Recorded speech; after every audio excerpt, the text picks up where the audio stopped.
Welcome to Solvetic, your channel to always learn technology easily. Below in the description, you will find useful links we used in this video.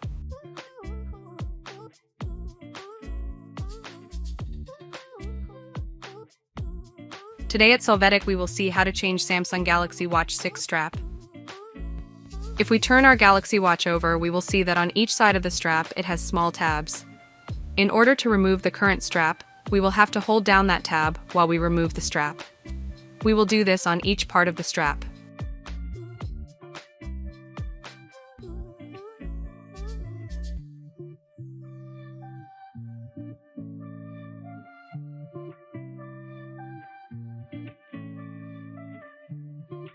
After that, we can put another strap. To do this, again, we hold down the tab that appears and fit the part of the strap until we notice that it has been placed correctly and it makes a small click. This way, we can change the strap easily.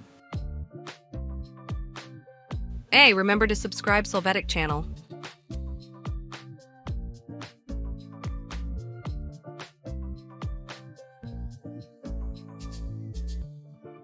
We hope it has been helpful for you. Here are links to watch more videos of your interest and subscribe to the Solvetic channel. Thank you.